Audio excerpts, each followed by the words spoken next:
नमस्कार दोस्तों, आप सभी का स्वागत है। थोड़ा सा ध्यान देते हैं और फोकस करते हैं हमारे आप कहेंगे एक तरीके से आप कह सकते हैं प्राचीन राजनीतिक विचारकों पर। इस सब्जेक्ट कोड का नाम है आपका क्लासिकल, आप कहेंगे पॉलिटिकल थॉट, या फिर आप कह सकते हैं शास्त्रीय। इसका सही शब्द होगा क्लासिकल के लिए शास्त्रीय राजनीतिक, शास्त्रीय राजनीतिक विचारक। अब ये कौन से राजनीतिक विचारक होंगे आप मुझे बताइए। आप कहेंगे सर ये वो राजनीतिक विचारक होंगे, सीधी सी बात है, जो प्राचीन समय में रहे, जैसे हमारे प्लेटो हैं, अरस्तु हैं, जॉन लॉक हो गए, होब्स हो गए, इन्हीं के बारे में हम यहाँ पर बात करने वाले हैं। तो देखिए, सबसे पहले तो प्लेटो का शिक्षा सिद्धांत, तो प्लेटो आ गए आपके, फिर आ गए आपके अरस्तु, अरिस्टोटेलियन का मतलब है अरस्तु। अरस्तु के बाद हम जानेंगे होब्स के सिद्धांत के बारे में और जॉन लॉक के सिद्धांत के बारे में। दोनों की थ्योरी एक ही है, सामाजिक अनुबंध सिद्धांत, सामाजिक अनुबंध सिद्धांत, जिसे आप सोशल कॉन्ट्रैक्ट थ्योरी कहते हैं। इसे क्या कहते हैं आप? Social contract theory. दोनों की थ्योरीज में मैं आपको डिफरेंस बताऊंगा यहाँ पर, फिर मैं आपको नारीवादी व्याख्या और आप कहेंगे उत्तर आधुनिकवादी व्याख्या दोनों कराऊंगा कि नारीवाद का क्या मतलब है, उत्तर आधुनिकवाद का क्या मतलब है। क्लास ज्यादा लंबी नहीं होगी, इसलिए आप इस क्लास को थोड़ा थोड़ा करके बार बार क्या करेंगे, रिवाइंड करेंगे। बिल्कुल टेंशन फ्री हो जाइए दोस्त, क्योंकि यहां पर आप देखिए जो क्वेश्चन हम आपको कराने वाले हैं यही आपको एग्जाम में बार बार देखने के लिए मिलेंगे। साथ साथ एक इंपॉर्टेंट इंफॉर्मेशन ये है कि ये आपके पास एक व्हाट्सएप नंबर है, ठीक है। इस व्हाट्सएप नंबर से आप हमारे से सोल्ड असाइनमेंट पीडीएफ्स और लेटेस्ट गेस्ट पेपर ले सकते हैं हिंदी प्लस इंग्लिश मीडियम में। जिनके असाइनमेंट जमा होने हो 30 अप्रैल तक जमा करिए आइए, तभी आप जून एग्जाम में बैठ पाएंगे। अब कहानी को करते हैं स्टार्ट प्लेटो से। सबसे पहले जानते हैं प्लेटो ने शिक्षा के बारे में क्या कहा, उसके उनका पॉइंट ऑफ व्यू क्या था एजुकेशन को लेकर। तो उन्होंने अपने शिक्षा के सिद्धांत को किससे जोड़ा? आप कहेंगे न्याय के सिद्धांत से जोड़ा है सर। प्लेटो ने अपने शिक्षा के सिद्धांत को न्याय के सिद्धांत से जोड़ा और उन्होंने कहा कि एक शिक्षा का उद्देश्य समाज में न्याय स्थापित करना है, प्रत्येक व्यक्ति को उसका हक दिलाना है। जब भी बात न्याय या फिर जस्टिस की होती है तो इसे कहते हैं हम समाज में हर व्यक्ति को उसका हक मिले। उन्होंने शिक्षा को केवल कहा कि ज्ञान अर्जन नहीं है, आपने नॉलेज गेन कर ली, आपने सिर्फ क्या बना ली, नॉलेज बना ली, चीजों को रट लिया, यही एजुकेशन नहीं है, बल्कि इससे आपकी आत्मा का विकास होना चाहिए, मानसिक विकास होना चाहिए और आपका नैतिक विकास होना चाहिए।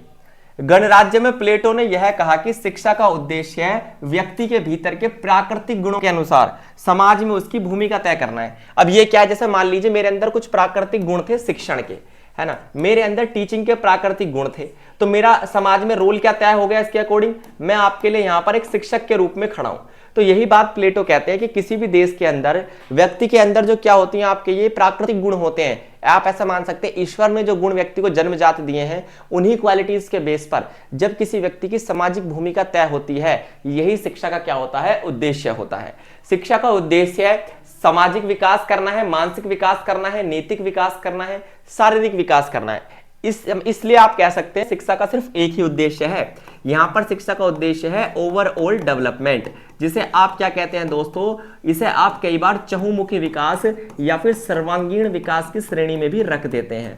क्या कहते हैं आप इसको सर्वांगीण विकास की श्रेणी में रखते हैं, मतलब हर एस्पेक्ट का विकास होना बहुत ही आवश्यक माना गया है। बताइए क्या आप में से यहां तक किसी को कोई समस्या है, परेशानी? तो क्या कहते हैं हमारे प्लेटो कहते हैं शिक्षा का मतलब चीजों को रटना नहीं है बल्कि मानसिक विकास करना है। हमारे अंदर जो भी जन्मजात क्वालिटीज है उनके अकॉर्डिंग अपनी सोशल रोल्स को अदा करना है और ओवरऑल डेवलपमेंट करना ही हमारा एजुकेशन का रोल है। जबकि एजुकेशन को हम समझते क्या है, रट लीजिए चीजों को, नौकरी ले लीजिए। ये हमारे लिए आज के समय में क्या बन गई है, एजुकेशन बन गई है, जबकि एजुकेशन इससे कहीं ऊपर और बड़ी चीज आपके लिए होती है दोस्त। बताइए क्या आप सभी को यहां तक कहानी समझ में आ रही है या नहीं आ रही? जल्दी बताइए। आप कहेंगे बिल्कुल सर, यहां तक हमें कोई दिक्कत या परेशानी नहीं हुई है। डन। चलिए नेक्स्ट बात करेंगे हम। ये भी प्लेटो भी एक आपके क्या रहे हैं, क्लासिकल थिंकर रहे हैं। दूसरे आते हैं आपके अरिस्टोटल। अरिस्टोटल को आप हिंदी में कहते हैं अरस्तु। क्या कह रहे हैं, अरस्तु। अरस्तु ने कहा राज्य के बारे में, राज्य को क्या माना, एक जीवित प्राणी माना। जैसे आप देखिए एक जीवित प्राणी क्या होता है, समय के साथ अपना रूप रंग बदलता है, आपको पता है, चेंजेस आते हैं एक जीवित प्राणी में, उसी प्रकार से राज्य में भी चेंजेस आते हैं। जिस तरीके से जीवित प्राणी में अलग अलग ऑर्गन्स, हिस्से जो होते हैं आप कहेंगे मिलकर काम करते हैं, जैसे हमारे हाथ पैर आंख कान नाक मुंह सब मिलकर काम करते हैं, उसी तरीके से एक राज्य के अंदर जो इंस्टीट्यूशंस होते हैं, एक राज्य के अंदर आप कहेंगे जो संस्थाएं होती हैं वो मिलकर कार्य करती है राज्य की भलाई के लिए। तो उन्होंने राज्य को क्या माना है, एक जीवित प्राणी माना है। ये चीज आपको याद रखनी है और यही क्वेश्चन आपसे एग्जाम में पूछा जाता है कि अरस्तु ने एक राज्य को जीवित प्राणी क्यों कहा। एग्जाम्पल नंबर फर्स्ट देखिए, यहां पर वो कहते हैं कि जैसे एक जिंदा व्यक्ति जीवित जीव क्या करता है, विभिन्न अंगों के साथ क्या करता है, आप कहेंगे शरीर की भलाई के लिए काम करता है। जैसे आप देखिए हमारे सारे हिस्से हमारे शरीर की भलाई के लिए काम करते हैं। मान लीजिए आप जिम करने जा रहे हैं, आप सभी अंगों का इस्तेमाल करें ताकि हमारी बॉडी क्या रहे, फिट रहे। उसी प्रकार से एक राज्य के अंदर बहुत सारे जो वर्ग होते हैं, जैसे पूंजीपति वर्ग, श्रमिक वर्ग, अमीर वर्ग, गरीब वर्ग, ये सभी मिलकर राज्य की समृद्धि के लिए काम करते हैं। तो हो गया ना, पहला एग्जाम्पल तो यही हो गया कि जैसे शरीर के सारे हिस्से अलग अलग ना एक साथ मिलकर कार्य करते हैं, उसी तरीके से राज्य की विभिन्न संस्थाएं, विभिन्न वर्ग एक साथ मिलकर समाज की भलाई के लिए काम करते हैं। साथ साथ वो कहते हैं कि एक राज्य के कितने अंग होते हैं, आप कहेंगे सर एक राज्य के 3 अंग होते हैं। उसमें आता है आपका राजा, सेना और उत्पादक, है ना। यहां पर उन्होंने कहीं भी उपभोक्ताओं की बात नहीं की जो खाते हैं चीजों को। उन्होंने कहा एक शासक होता है जो शासन चला रहा है, एक सेना होती है जो साम्राज्य को प्रोटेक्ट करती है, और एक साम्राज्य के लिए वस्तु बनाने वाले उत्पादक होते हैं। इन तीनों के सहयोग से राज्य का समग्र कल्याण होता है। जिस प्रकार आप देखिए एक जीवित शरीर में अंगों का होता है, मान लीजिए जैसे मैं आपसे कहूं हार्ट, किडनी और लिवर है ना, जिस तरीके से शरीर में, उसी तरीके से एक राज्य में शासक, सेना और उत्पादक है। तो दूसरा एग्जाम्पल आपका दोस्तों ये हो गया। तो जिस तरीके से सारे अंग मिलकर शरीर की भलाई के लिए काम करते हैं, उसी प्रकार सारी संस्थाएं राज्य की भलाई के लिए काम करती है।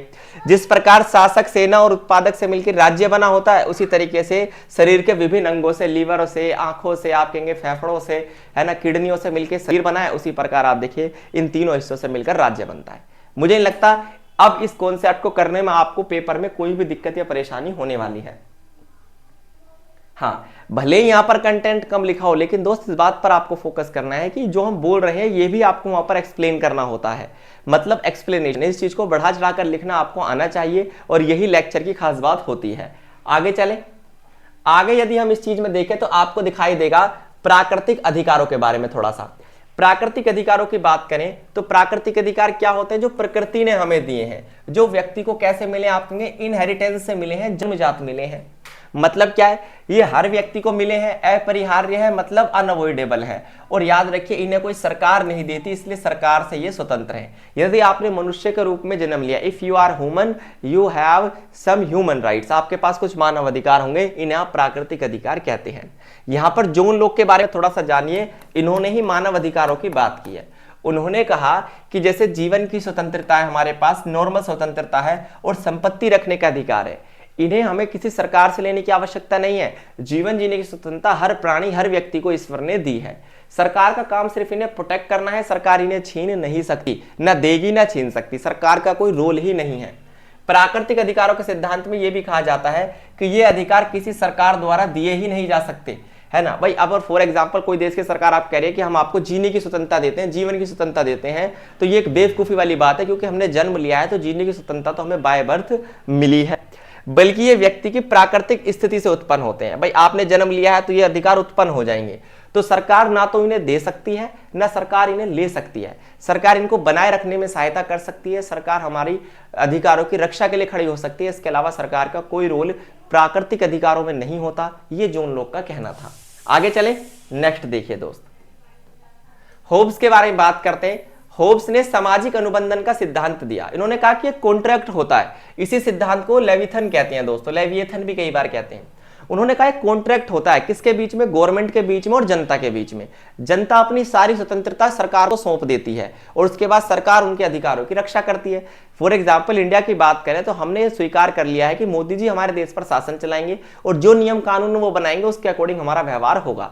तो हमने अपनी आजादी, अपने अधिकार सरकार को सौंप दिए। सरकार इसके बदले हमारे लिए विकास के लिए कार्य करती है, हमारी स्वतंत्रता की रक्षा करती है। इसी कॉन्ट्रैक्ट को थॉमस हॉब्स क्या कहते हैं, सामाजिक अनुबंध, सोशल कॉन्ट्रैक्ट थ्योरी। देखिए होब्स कहते हैं कि किसी भी नेचुरल कंडीशन में लोग हमेशा एक दूसरे के साथ संघर्ष में रहेंगे, क्योंकि हर व्यक्ति का उद्देश्य अपनी सर्वसिद्धि करना होता है। उन्होंने कहा कि यदि हर व्यक्ति अपने इंटरेस्ट के बारे में सोचता रहेगा, अपने लाभ के बारे में सोचता रहेगा, तो समाज की प्रगति की जगह दुर्गति हो जाएगी और शांति की जगह अशांति, संघर्ष और युद्ध ले लेगा।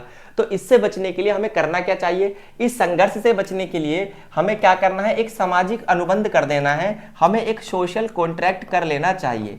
क्या होता है दोस्त ये सोशल कॉन्ट्रैक्ट? तो आप कहेंगे सर सोशल कॉन्ट्रैक्ट का मतलब है जिसमें हम अपनी कुछ स्वतंत्रताओं को क्या करते हैं, सर्वोच्च शक्ति को दे देते हैं। सर्वोच्च शक्ति का मतलब यहां पर गवर्नमेंट है। जैसे मान लीजिए हमारे देश में मोदी सरकार, इस गवर्नमेंट को इन्होंने क्या कहा है? लेविएथन, सर्वोच्च शक्ति को अपनी सारी आजादी दे दीजिए, इसके बदले में वो आपको शांति और सुरक्षा देगी और साथ साथ आपको कुछ अधिकार भी देगी। बात समझ में आई?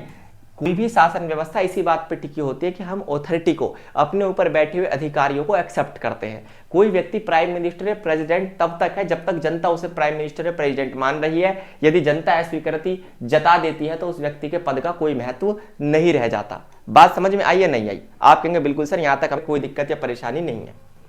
ये थॉमस होब्स का सोशल कॉन्ट्रैक्ट थ्योरी थी। अब बात करते हैं जॉन लॉक की सोशल कॉन्ट्रैक्ट थ्योरी के बारे में। जॉन लॉक थोड़ा सा अलग कहते हैं होब्स से, थोड़ा सा अलग। उन्होंने क्या कहा उसको समझने की कोशिश कीजिए। देखिए, लॉक के अनुसार प्राकृतिक अवस्था में मनुष्य के पास जीवन जीने की सामान्य स्वतंत्रता और आप कहेंगे संपत्ति की स्वतंत्रता होती है। तो क्या सरकार ये देगी? नहीं। इट मींस जॉन लॉक ये कहते हैं कि सोशल कॉन्ट्रैक्ट की आवश्यकता ही नहीं है। व्यक्ति को जो अधिकार सरकार से मिलने चाहिए वो तो उसके पास जन्मजात होते ही हैं। तो सरकार नाम की कोई चीज दुनिया में बनाने की आवश्यकता यहाँ पर नहीं है, या फिर कोई कॉन्ट्रैक्ट करने की आवश्यकता नहीं है। बल्कि राज्य का अस्तित्व क्यों आता है, राज्य का अस्तित्व क्यों बनाना पड़ रहा है, क्यों हमें किसी देश में सरकार को कायम करना पड़ रहा है? सिर्फ इन अधिकारों की रक्षा के लिए। सरकार हमें अधिकार देती नहीं है, बल्कि जो हमारे पास पहले से अधिकार है उनकी रक्षा करती है। बात समझ में आई दोस्तों? अगर सरकार इन अधिकारों का उल्लंघन करने लगती है तो जनता को इस सरकार के खिलाफ विद्रोह करने का क्या मिलता है दोस्तों? अधिकार है। मतलब समझे? होब्स के और आप कहेंगे जॉन लॉक की थ्योरी में अंतर क्या है? जॉन लॉक कह रहे हैं कि अधिकार सरकार नहीं देगी, ना सरकार अधिकार दे सकती है ना ले सकती है। अधिकार तो आप कहेंगे प्राकृतिक रूप से हमें मिले हुए हैं। सरकार का काम, सरकार अपॉइंट क्यों की जा रही है? अधिकारों की रक्षा के लिए। जबकि होब्स ये कहते हैं कि सरकार और जनता के बीच एक सोशल कॉन्ट्रैक्ट होना चाहिए कि मैं सारे अधिकार तुझे सौंप देता हूं और तू मुझे शांति और सुरक्षा प्रदान कर। समझ में आया? अब भी यदि आपको समझ में नहीं आया तो दोस्त इस क्लास को आप कम से कम 2 बार देखिए, आपके दिमाग में बैठ जाएगी बात करते हैं नारीवादी परंपराओं की। आपको पता है नारीवाद जो है एक आधुनिक विचारधारा है जो पारंपरिक राजनीतिक सिद्धांतों की आलोचना करते हैं, उसमें कमी निकालते हैं। क्यों? क्योंकि पारंपरिक जितने भी राजनीतिक सिद्धांत बने उनमें कहीं भी महिलाओं की भूमिका की बात ही नहीं की गई, महिलाओं के दृष्टिकोण की बात कहीं नहीं है, उनके अनुभवों की बात नहीं है। हर जगह महिलाओं को नजरअंदाज किया गया है। तो फिर नारीवादी चाहते क्या है? नारीवादी लोग चाहते हैं महिलाओं के अधिकारों की थोड़ी सी रक्षा की जाए, उन्हें लैंगिक समानता दी जाए, उनके बीच कम से कम जेंडर के बेस पर डिस्क्रिमिनेशन ना हो।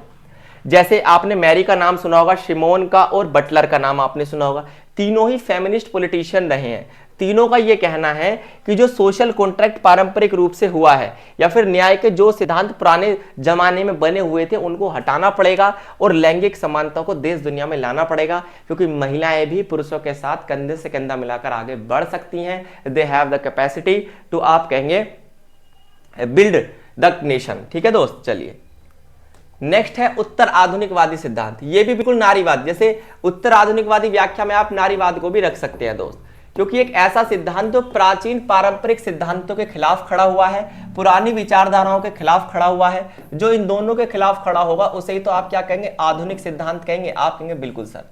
देखिए, जो सार्वभौमिक और अंतिम सत्य है उसका दावा करती है। मतलब क्या है?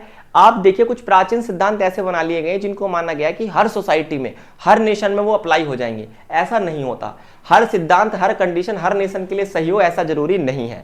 उत्तर आधुनिकवादी विचारक कहते हैं, जैसे मिशेल फूको का नाम आपने सुना हो, जेक डेरिडा का नाम आपने सुना हो, ये कहते हैं कि सत्ता, ज्ञान और इसके अलावा सामाजिक मानक समाज के द्वारा बनाए जाते हैं, इन्हें नकारा नहीं जा सकता। इट मीन्स ये ऐसे नहीं कि परंपरागत रूप से चले आ रहे हैं, नहीं। हर नेशन समय के साथ क्या करता है? अपनी खुद की सत्ता के स्वरूप, खुद का ज्ञान और खुद के सामाजिक मानक यानी सोशल नॉर्म्स बना लेता है। हमें परंपराओं के ऊपर डिपेंड होने की आवश्यकता नहीं है। वो कहते हैं कि सार्वभौमिक सत्य को प्रस्तुत करना ही गलत है। कोई भी यूनिवर्सल ट्रूथ नाम की चीज नहीं होती, क्योंकि प्रत्येक सामाजिक और ऐतिहासिक संदर्भ में सत्य की परिभाषा अलग अलग हो सकती है। और बिल्कुल सही है दोस्त। फॉर एग्जाम्पल यदि मैं ये कहूं, जस्ट एग्जाम्पल के लिए मैं कहूं कि नारियों की स्थिति बेहतर है, मैं कहने लगूं कि नारी की स्थिति अब पहले से बेहतर है वुमेन एम्पावरमेंट के कारण, मैं इंडिया में इस बात को यूनिवर्सल ट्रूथ मान के कह दूं, तो क्या हर जगह ऐसा है? आप कहेंगे नहीं सर, कोई भी सिद्धांत, हर कंडीशन, हर जगह पर आप कहेंगे यूनिवर्सल नहीं हो सकता। इसी बात को चुनौती देने के लिए आप कहेंगे उत्तर आधुनिकवादी सिद्धांतकारों में मिशेल फूको और जैक डेरिडा जैसे जो राजनीतिक विचारक, उन्होंने सवाल उठाए कि कोई भी चीज यूनिवर्सली ट्रू नहीं हो सकती, it depends upon the time, condition and place. Clear दोस्त? चलिए, इसके अलावा यदि आपको इसके पूरे गेस्ट पेपर चाहिए तो मैंने आपको व्हाट्सएप नंबर स्क्रीन पर दिख रहा होगा, चल रहा है, उस पर आप कांटेक्ट कीजिए। अभी स्पेशल ऑफर है दोस्त, जल्द से जल्द ग्रैब कीजिए ऑफर को। थैंक यू, धन्यवाद, नमस्कार।